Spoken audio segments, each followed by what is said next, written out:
Yo guys, assalamualaikum. Kembali lagi di Dosen Magang Channel. Di video kali ini kita akan lihat soal SKB Formasi Promosi Kesehatan dan Ilmu Perilaku berdasarkan FR bulan Desember tahun 2024. Sebelum lanjut, subscribe dulu buat yang belum dan nyalakan loncengnya agar tidak ketinggalan video terbaru dari channel ini. Kalau sudah, langsung aja kita ke latihan soal. Let's go. Tapi sebelum lanjut, kita akan rekomendasikan ke teman-teman platform bimbel CPNS yang proper, lengkap, dan tentunya up to date di bisacpns.com. Di Bisa CPNS kita bakal dapat banyak latihan soal seperti SKD, SKB CPNS, sampai core values BUMN. Kemudian dilengkapi dengan fasilitas syarat mandiri sampai tryout akbar yang bakal buat kita semangat buat jadi top global. Mantap. Kemudian punya forum diskusi dengan para admin Bisa CPNS yang sudah lulus dari ASN, tips dan trik, dan modul serta kisi-kisi yang bakal membantu banget buat kita belajar mendalami materi. Coba kita cek langsung ke platformnya. Klik pojokan atas di tombol masuk. Kemudian yang sudah punya akun silakan masuk, dan yang belum silakan daftar dulu. Kemudian kita lihat paket yang tersedia di sebelah kiri. Silakan beli paket sesuai dengan kebutuhan teman-teman. Kita cek di pembelian SKD.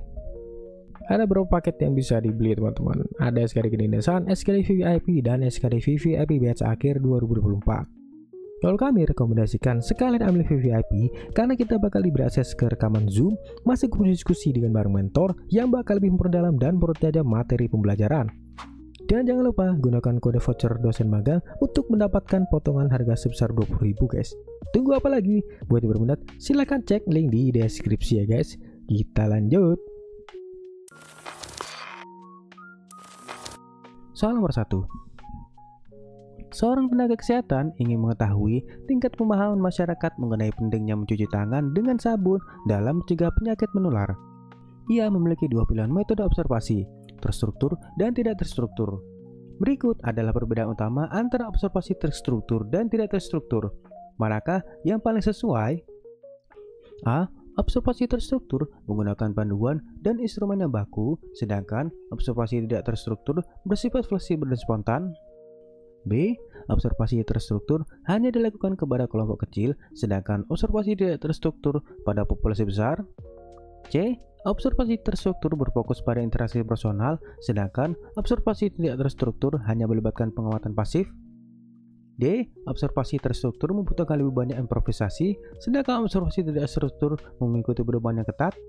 E. Observasi terstruktur tidak relevan untuk promosi kesehatan, sedangkan observasi tidak terstruktur sangat relevan.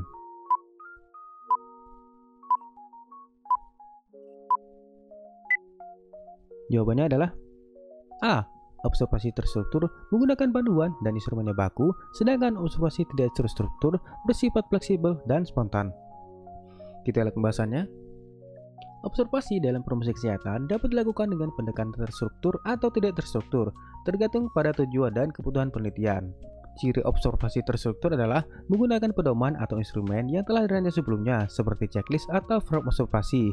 Kemudian, data yang dikumpulkan cenderung lebih sistematis dan mudah dibandingkan antara satu subjek dengan yang lain. Kemudian, ciri observasi tidak terstruktur adalah tidak memiliki panduan baku, sehingga pengamatan lebih fleksibel dan dapat menyesuaikan diri dengan situasi di lapangan dan cocok untuk mendapatkan data kualitatif atau memahami konteks sosial dan budaya yang lebih luas.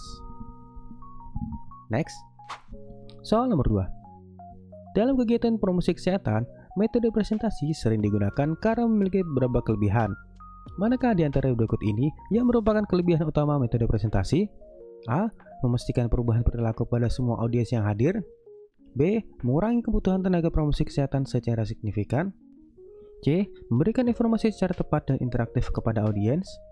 D. Memberikan kebebasan audiens untuk belajar sendiri tanpa pendampingan. E. Menghilangkan semua hambatan komunikasi selama kegiatan berlangsung.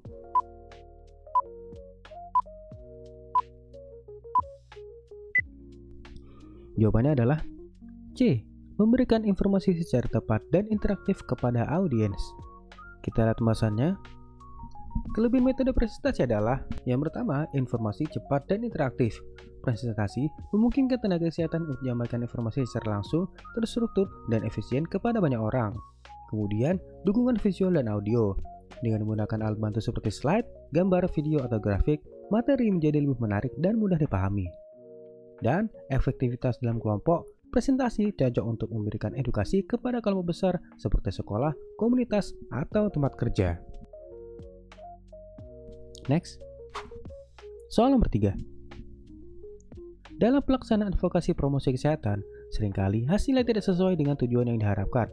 Langkah apa yang paling tepat dilakukan dalam situasi tersebut? A. Menghentikan program advokasi karena dianggap tidak efektif. B. Melakukan evaluasi dan menyesuaikan strategi advokasi. C. Mengganti tim pelaksana advokasi secara keseluruhan karena tidak sesuai. D.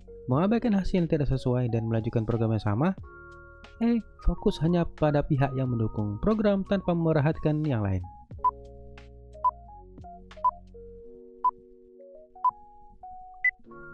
Jawabannya adalah B.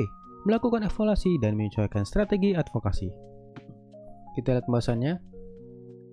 Jika advokasi tidak sesuai dengan yang diharapkan, langkah yang perlu diambil adalah sebagai berikut.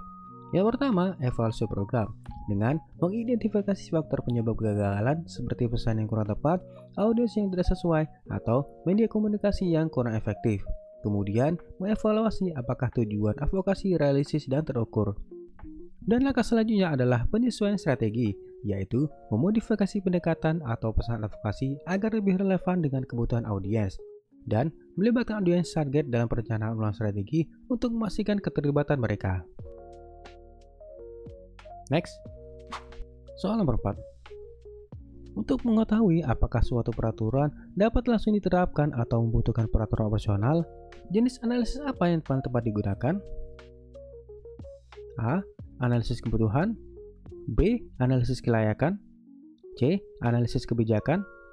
D. Analisis kesetaraan. E. Analisis kewajiban.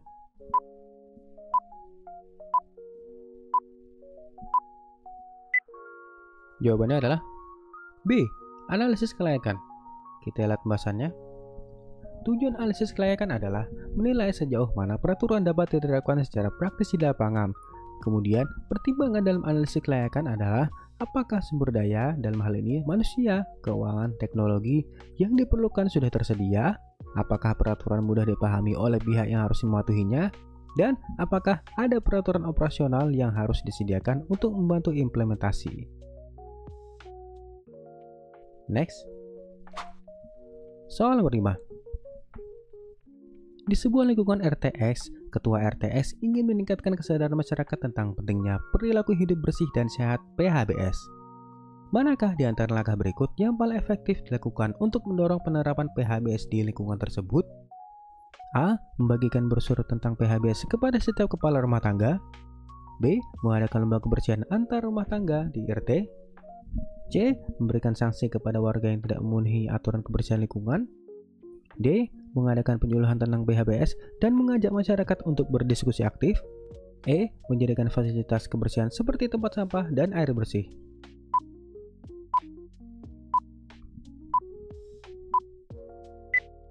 Jawabannya adalah D. Mengadakan penyuluhan tentang PHBS dan mengajak masyarakat untuk berdiskusi aktif. Kita lihat pembahasannya. Penerapan PHBS di lingkungan RT memerlukan pendekatan yang melibatkan masyarakat secara aktif. Langkah D adalah langkah yang paling efektif karena yang pertama, edukasi melalui penyuluhan. Penyuluhan memberikan pemahaman kepada warga tentang pentingnya PHBS seperti mencuci tangan, membuang sampah pada tempatnya, dan menjaga kebersihan lingkungan. Serta diskusi aktif memungkinkan warga untuk menyampaikan pendapat, bertanya, dan berkontribusi pada solusi yang relevan dengan kondisi setempat. Kemudian yang kedua, partisipasi aktif, yaitu melibatkan masyarakat dalam diskusi, menciptakan rasa memiliki atau sense of ownership terhadap program PHBS sehingga implementasinya lebih berkelanjutan. Oke guys, jadi itu dia contoh-contoh latihan soal yang sudah kita kerjakan. Jika video ini bermanfaat, silahkan bagikan video ini ke teman-teman yang lain agar lebih banyak orang yang mendapat manfaat dari video ini. Buat teman-teman yang ingin berbagi FR dan share pengalamannya, bisa langsung email ke dosen magang. Silahkan cek di kolom deskripsi. Kalau ada materi latihan soal yang ini bahas, silahkan tulis di kolom komentar ya guys. Kita ketemu lagi di next video. Assalamualaikum.